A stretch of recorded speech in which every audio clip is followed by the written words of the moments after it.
आज के इस वीडियो में आप सभी को स्वागत करता हूं और जितने भी एएनएम के आप कैंडिडेट हैं, चाहे आप यूपी के हैं या बिहार के हैं, दोनों जगह आपको बहाली है। ठीक है, यूपी में भी आपको पता है कि यूपी में 5272 परमानेंट बहाली है। ये तो साल भर पहले की बहाली है। और बिहार में पता है आपको संविदा पर बहाली है। बिहार में एनएचएम की तरफ से बहाली है, 5006 पदों पर बहाली है। ठीक है, तो इन दोनों के लिए कारगर है ये क्लास, आप ज़रूर पढ़ें। और आज का जो इसमें प्रश्न शामिल किए हैं काफ़ी शानदार प्रश्न है और ये प्रश्न अपने आप में काफ़ी अच्छे प्रश्न हैं, एग्ज़ाम लेवल के प्रश्न हैं। तो आप यूपी या बिहार के हैं कैंडिडेट एएनएम के, तो एएनएम के सिलेबस कभी भी चेंज नहीं होता है। ठीक है, आपके उसी सिलेबस से क्वेश्चन आपके एग्ज़ाम में पूछे जाते हैं जो पूरे ऑल ओवर इंडिया में एएनएम के सिलेबस पढ़ा जाता है। तो चलिए वीडियो को करते हैं शुरू। देखिए, जो भी क्वेश्चन ना आए उसको एक बार दो बार अच्छे से समझना चाहिए, देखना चाहिए। जहाँ से भी आपको समझ में आए उसको एक बार सर्च करके ज़रूर उसके बारे में जानकारी ले लेना चाहिए। जानकारी कैसे बढ़ती है? जानकारी सीखने से, समझने से। कहीं भी नया वर्ड आए, आपको नहीं समझ में आए, उसके बारे में कहीं भी किसी भी स्रोत से जानकारी लेकिन आप लीजिए ज़रूर। ठीक है? चलिए वीडियो करते हैं। ये वैसे 71 नंबर का वीडियो है, तो चलिए हम लोग यहाँ पे करते हैं शुरू। लंबर लैमिनेक्टोमी की जटिलता क्या है? लंबर देखिए, जो वर्टेब्रा होता है, रीढ़ की हड्डी जो होता है, उस एरिया में सर्जिकल प्रोसेस किया जाता है। ठीक है, लैमिनेक्टोमी वही होता है।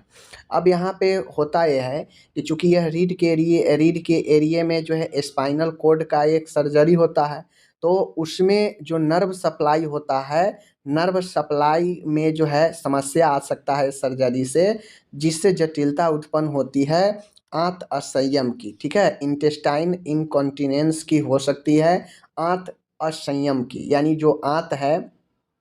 अब चूंकि हमारे बॉडी में जो भी अंग है, सर्व में नर्व सप्लाई है और वह अंग तभी तक आपका काम करता है जब उसमें नर्व जो है कंप्लीटली आपका सप्लाई है अच्छे से। जैसे उस एरिया का किसी भी बॉडी के पार्ट का, यहाँ तक कि आप आँख से जो है पलक जो आप झपकते हैं, आँख के पलके जो झपकते हैं ना, वो भी नर्व सप्लाई ही है। जब तक नर्व उसमें काम कर रहा है तब तक आपका आँख पलक रहा है, ठीक है ना, झपक रहा है। जैसे नर्व सप्लाई आपका टूट गया, नर्व डैमेज हो गया वहाँ पे, तो वह जो है पलक झपकना भी जो है आपका कम हो जाएगा या बंद हो जाएगा। तो टोटली हमारा जो मूवमेंट होता है बॉडी का, नर्व सिग्नल के थ्रू होता है। नर्व सप्लाई है, उसमें सिग्नल आता है और वो जो है उस प्रकार से मूवमेंट होता है। एक नर्व क्या करता है, सिग्नल के वायर की तरह काम करता है, सिग्नल संदेश भेजता है और वो बॉडी वैसा ही मूवमेंट करता है। तो ये लैमिनेक्टोमी से होता ये है कि सर्जरिकल प्रोसेस है और यहीं से नर्व सप्लाई होता है आंत का, पेट के एरिए का। ठीक है ना, यहीं से नर्व सप्लाई होता है।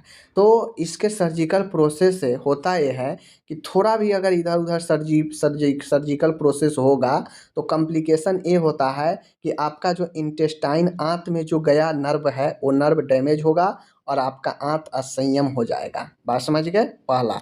आगे मैं बढ़ता हूँ, दूसरा पॉइंट है, दूसरा क्वेश्चन है कि प्रसव कक्ष में यानी डिलीवरी रूम में जो नवजात जन्म लेता है, तो जन्म लेने के बाद देखते होइएगा कि बच्चे के मुंह को सक्शन किया जाता है। उसके मुंह से जो स्राव होता है उसको खींचा जाता है, उसको सक किया जाता है, सक्शन किया जाता है। तो इसमें एक प्रेशर होता है, चूँकि सक्शन मशीन होता है, उस मशीन में प्रेशर दे के जो है खींचा जाता है अंदर से। तो कहता है सक्शन प्रेशर कितना होता है, तो सक्शन का जो दबाव होता है, प्रेशर होता है, वो 60 से 80 mm ऑफ Hg होता है। ध्यान में इसको करके रखिए। आगे है तीसरा क्वेश्चन, 14 वर्ष के अवसादग्रस्त बच्चे के लिए दवा का चुनाव क्या है? यानी एक 14 वर्ष का बच्चा है, कम एज है और उसको डिप्रेशन है, उसको अवसाद है, तो उसके लिए कौन सा दवा जो है उसके लिए फिट होगा, अच्छा होगा? तो उसके लिए फ्लुक्जेटिन दवा जो होता है यह अच्छा काम करेगा। उससे डिप्रेशन है तो, चूँकि 14 वर्ष कम उम्र है, तो इससे हार्ड दवा देगा तो उसको इफेक्ट पड़ेगा।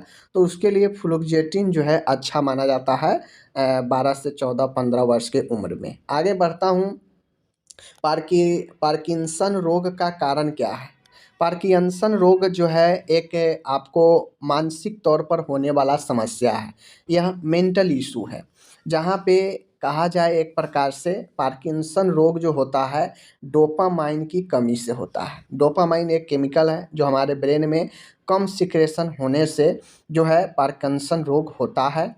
और यह जो है सबस्टेसिया निग्रा में, जो कि ब्रेन के नीचे आधार पर छोटे छोटे दोनों साइड से यह जो है सबस्टेसिया निग्रा होता है, वहीं पे डोपामाइन की कमी होती है जिससे पार्किंसन रोग होता है। समझ गए। नेक्स्ट क्वेश्चन है 5वां नंबर का, अस्थमा क्या है। अस्थमा सब लोग को पता है, हिंदी में इसे दमा भी बोलते हैं, दम घुटना।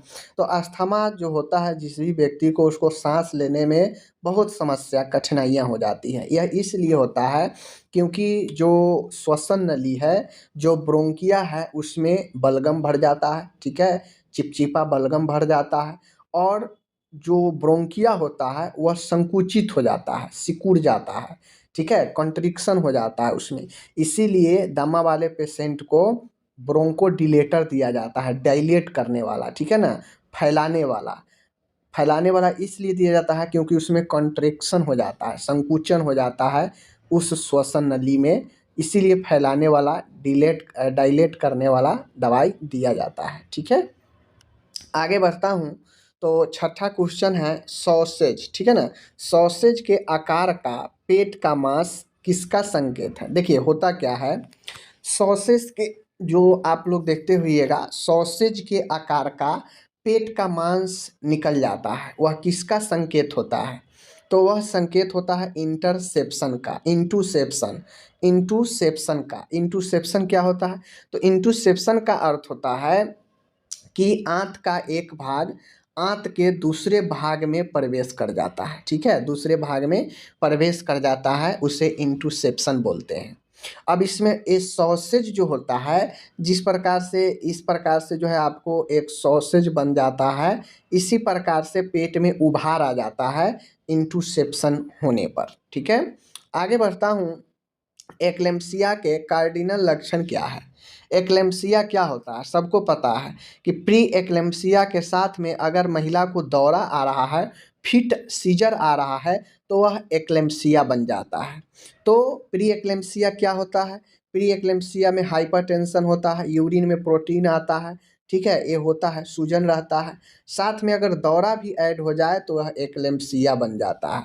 यह प्रेगनेंसी के टाइम का एक समस्या होता है। 8वां क्वेश्चन है टाइप 1 हाइपर सेंसिटिविटी में कौन सी इम्यूनोग्लोबिन सक्रिय होता है। यानी जो टाइप 1 का हाइपर एक्टिविटी जो होता है, टाइप 1 का जो हाइपर सेंसिटिविटी होता है, उसमें कौन सी इम्यूनोग्लोबिन एक्टिव होता है। तो IgE होता है, इसको याद रखिएगा, बहुत अच्छा क्वेश्चन है। नेक्स्ट है 9 नंबर, न्यूरोजेनिक ब्लैडर की घरेलू देखभाल में क्या शामिल है। कहने का मतलब होता है कि न्यूरोजेनिक ब्लैडर यानी जो मूत्राशय है, मूत्राशय में तंत्रिकीय क्षति के घरेलू देखभाल में क्या शामिल है। अब ये जो न्यूरोजेनिक ब्लैडर कहने का मतलब है कि मूत्राशय का जो तंत्रिका है उसमें क्षति होता है।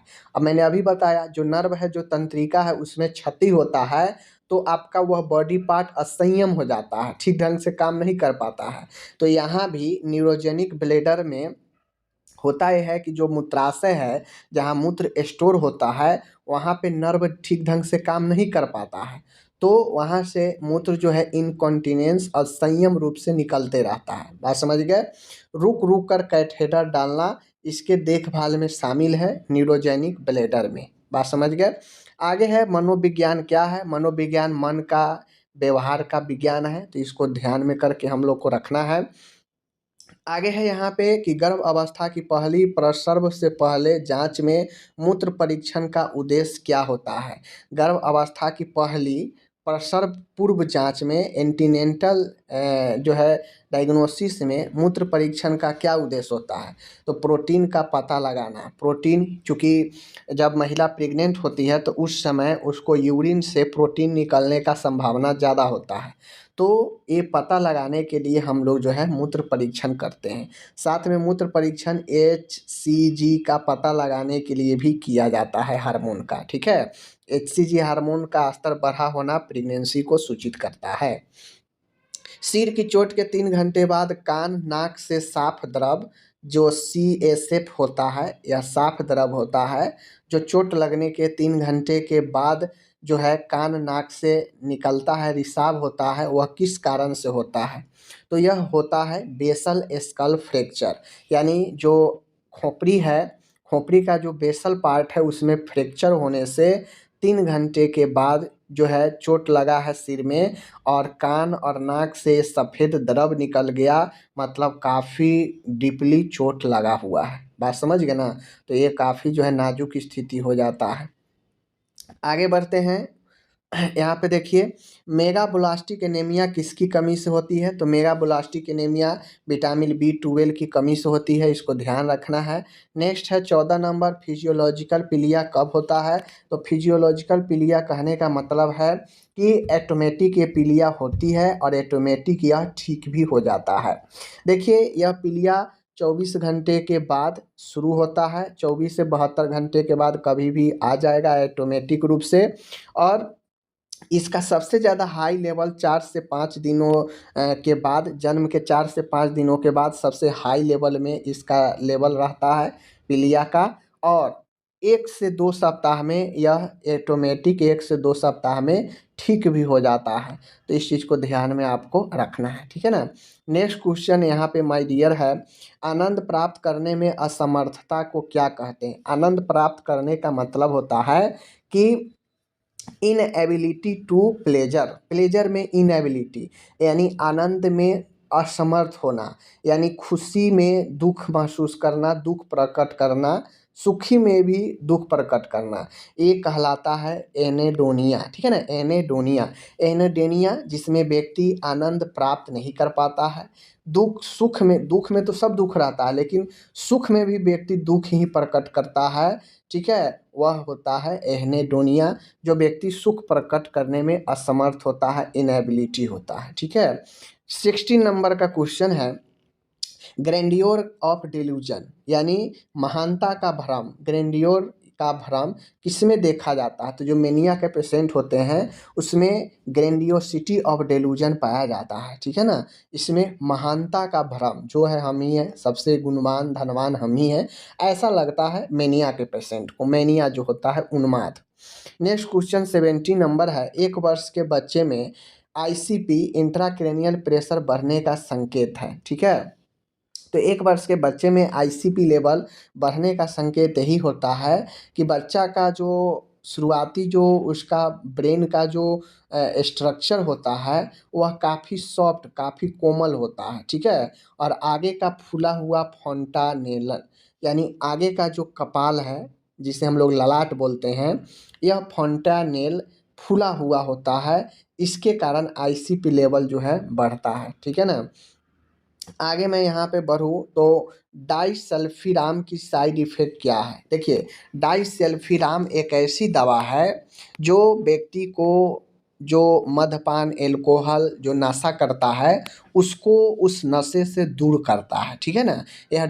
ये डाइसल्फीराम एक ऐसी मेडिसिन है जो व्यक्ति अल्कोहलिज्म है, जो व्यक्ति को नशे की आदत है, उसको नशे की आदत से ये क्या करता है, दूर भगाता है, ऐसी दवा है, ठीक है? तो ये जो है इसका लेने से साइड इफ़ेक्ट ये होता है कि व्यक्ति को उल्टी, चक्कर, मुँह में धातु जैसे स्वाद आ सकता है, ठीक है? इसलिए उपरोक्त सभी इसका राइट आंसर है। आगे है 19 नंबर, डीप वेन थ्रोम्बोसिस का संकेत क्या है? तो DVT का संकेत है होम साइंस। होम साइंस एक ऐसा परीक्षण होता है, यह एक परीक्षण एग्जामिनेशन होता है जहाँ पे व्यक्ति को अगर DVT है, डीप वेन थ्रोम्बोसिस है, तो व्यक्ति को सीधा लेटा दिया जाता है और उसको घुटने के जगह से पैर को ऊपर उठाया जाता है। अगर पूर्ण रूप से व्यक्ति को ऊपर उठाने में अगर उसको दर्द होने लगे तो यह DVT का positive sign, home sign positive हो जाता है, ठीक है? आगे मैं बढ़ता हूँ, 20 नंबर का है, प्रसव के बाद RHO रोगम एंटी-डी की डोज क्या होती है? तो प्रसव के बाद रोगम एंटी-डी की डोज 300 माइक्रोग्राम होता है, ठीक है, याद रखिएगा mcg 300 mcg। अच्छा क्वेश्चन है। प्रेस बायोपिया का कारण क्या होता है? प्रेस बायोपिया का कारण होता है लेंस का सख्त होना, ठीक है, ये प्रेस बायोपिया का कारण होता है। 22 नंबर का क्वेश्चन है, वह लिगामेंट जो स्तन को बगल से जोड़ता है। लिगामेंट का क्या काम होता है? जोड़ने का, ठीक है, मजबूती पकड़ देने का। तो स्तन को बगल साइड से, ठीक है ना, जोड़ने का काम कौन सा लिगामेंट करता है? तो उसका नाम कूपर लिगामेंट है। कूपर लिगामेंट क्या करता है कि जो आप अब चूंकि हम लोग जानते हैं कि जो स्तन होता है, ब्रेस्ट होता है, वह मसल्स होता है, उसमें काफ़ी सारे डक्ट जो है, नलियाँ होती है, और बाकी वो मसल्स होता है, उसमें कोई हड्डी नहीं होता है। लेकिन फिर भी वह अपने जगह पर क्यों जो है बना हुआ रहता है? तो वह कूपर लिगामेंट के कारण ही, कूपर लिगामेंट उसको बगल के साइड से उसको अटैच करके रखता है, मजबूती के साथ पकड़ बना के, ठीक है ना। तो एक कूपर लिगामेंट होता है। आगे बढ़ता हूँ। 23 नंबर का है कि एक्स्ट्रा सेलुलर फ्लूइड हानि का प्रबंध कैसे करेंगे? यानी एक्स्ट्रा सेलुलर फ्लूइड का लॉस होने पर आप मैनेजमेंट कैसे करते हैं? तो ECF एक्स्ट्रा सेलुलर फ्लूइड द्रव हानि का प्रबंध यही है कि आइसोटोनिक सॉल्यूशन जैसे NS या RL से हम प्रतिस्थापन करते हैं, देते हैं, ठीक है। 24 है, सब ड्यूरल हेमेटोमा वाले मरीज में उल्टी जारी है, सबसे बड़ा लंबर पंक्चर कॉन्ट्राडिक्शन क्या है? देखिए, हमसे ये पूछ रहा है कि सबसे बड़ा जो है LP कॉन्ट्राडिक्शन क्या है, ठीक है ना। यहाँ पे छोड़िए, एक क्वेश्चन में थोड़ा सा हमें गड़बड़ी लग रहा है, ठीक है ना। ये देखिए, सब ड्यूरल हेमेटोमा वाले मरीज में उल्टी जारी है, क्यों? तो देखिए, सब ड्यूरल हेमेटोमा वाला होता ये है कि सब ड्यूरल हेमेटोमा में होता ये है कि जो ब्रेन है और जो स्कल है, जो खोपड़ी है और जो मस्तिष्क है, इसके बीच में ब्लड का क्लॉट होता है, थक्का लगता है।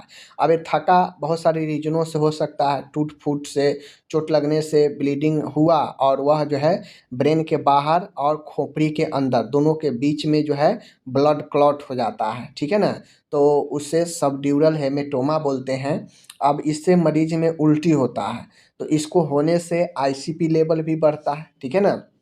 आपके ब्रेन में सूजन हो जाएगा, आपके ब्रेन में कोई तरल पदार्थ इकट्ठा होगा तो धीरे धीरे बढ़ेगा, तो वह प्रेशर लगाता है, ठीक है ना, ब्रेन पर प्रेशर लगाएगा, क्रेनियल प्रेशर, ठीक है ना, ब्रेन के अंदर प्रेशर लगना, क्रेनियल प्रेशर, इंट्राक्रेनियल प्रेशर, तो ये बढ़ता है इसमें। बात समझ गए? आगे बढ़ते हैं। आज का आखिरी क्वेश्चन है यहाँ पे कि उदर यानी पेट का जो धमनी है उसमें एनोरिज्म बनना है, तो एनोरिज्म वाले मरीज में क्या आकलन करेंगे? सबसे पहले एनोरिज्म क्या होता है? तो एनोरिज्म जैसे मान गए ए नली है, ठीक है, ए नली है, ए नली है। अब ये नली है ब्लड का, ठीक है ना, ये ब्लड का नली है। अब ये ब्लड के नली, ये ब्लड का जो है नली है, ये नली जो है यहाँ पे बैलून के तरफ फूल गया, ठीक है, कहीं भी फूल गया, यहाँ गया, यहाँ गया, यहाँ नली की तरफ फूल गया है, बैलून की तरफ फूल गया है। तो ये फूल गया है, कमज़ोर होने से यहाँ पे फूल गया है। अब ये फूल गया है तो फट भी सकता है, तो फट जाएगा तो काफ़ी हानिकारक, काफ़ी खतरनाक होता है, ठीक है। और ये एनोरिज्म का मतलब ही होता है कि रक्त नली का ऐसे जगह पे बैलून की आकार बन जाना, फूल जाना, ठीक है ना, यही एनोरिज्म होता है। तो पेट के एरिए में जो धमनी है, उसमें अगर धमनी में ये बैलून की आकार के जो है अगर निकल जाता है, फूल जाता है, तो इसका क्या आकलन करेंगे? तो इससे होता ये है कि पेट के एरिए में आपको धड़कन महसूस होगा, ठीक है ना। पेट के एरिए में धड़कन इसलिए महसूस होगा क्योंकि बैलून वाला एरिया आवाज़ करता है, ठीक है, ब्लड का जो है प्रवाह होने में। तो कुल मिला के 25 क्वेश्चन मैंने आपको कराया, थोड़ा बहुत आपको अलग से नॉलेज देने का प्रयास किया, एनालिसिस करने का। तो मिलते हैं अगले वीडियो में। धन्यवाद।